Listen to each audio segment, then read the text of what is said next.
Ako po si Michael De La Cruz ng Headshot Manila.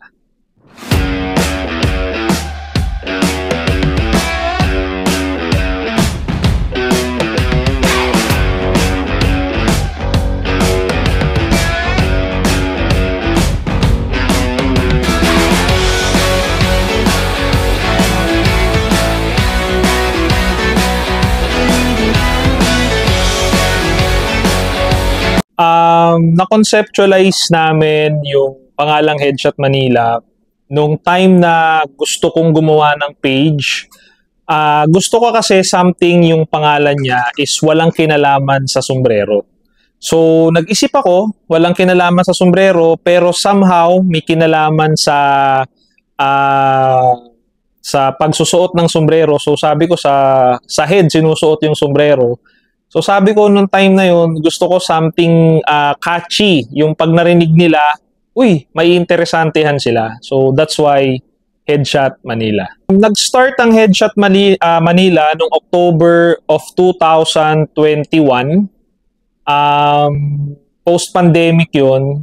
Actually, nag-start ako as a collector. Ako yung bumibili, ako yung nagmamine. Binuo ko si Headshot Manila kasi gusto ko lang meron akong isang page na pag ginusto kong mag-out ng item or magbenta ng cup, doon ko siya ipopost. So, kaya ako siya nabuo, yung Headshot Manila. Before, nung pandemic, employed ako. Actually, employed ako for halos buong career ko, naka-employed ako. I was into sales also. So, yung huling employment ko is isa siyang telco company, isa siyang leading telco company. Tapos 2021 nag-decide akong mag-resign. Tapos meron akong isang pinapatakbong business. So yun yung naging source of income namin. Yun din yung dahilan kung bakit napondohan si Headshot Manila. Siguro masasabi ko naging inspirasyon ko kung ba't ako pumasok sa cup game is the cup itself, no? Yung pagko-collect, yung excitement ng may hinahanap kang item, yung excitement na naikipag-unahan ka sa gusto mong item.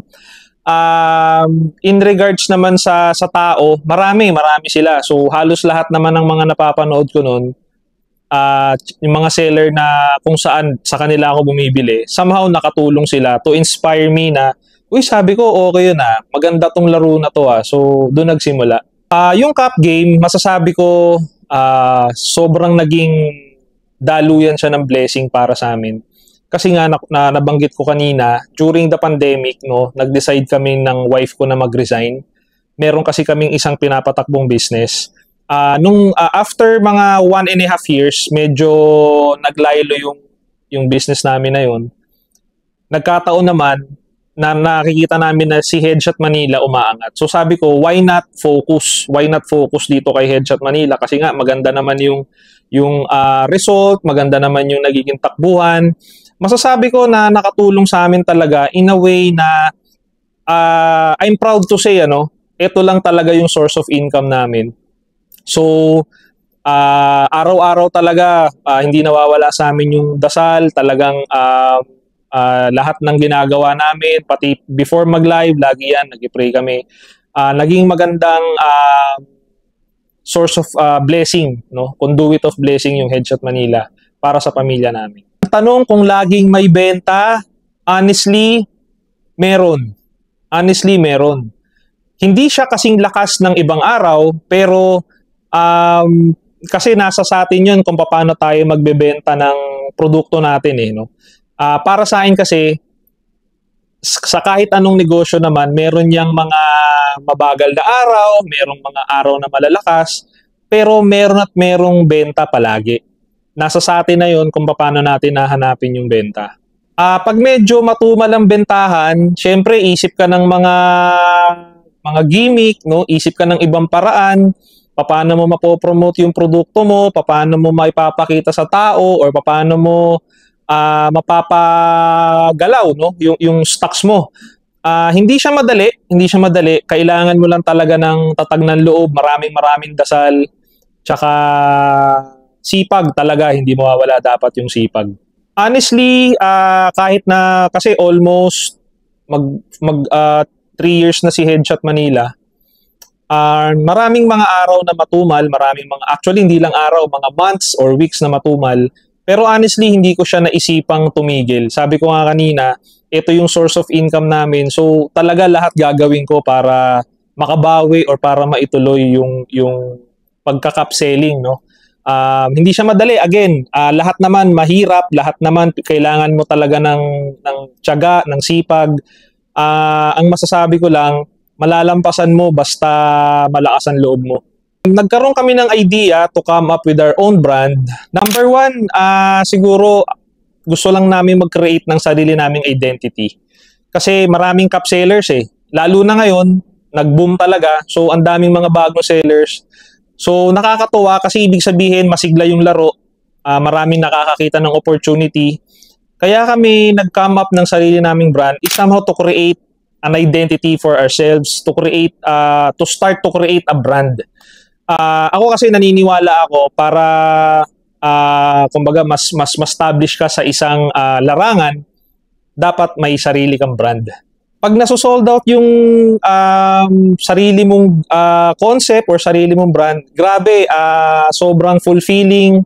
Lahat ng puyat, lahat ng pagod, lahat ng brainstorming na ginagawa.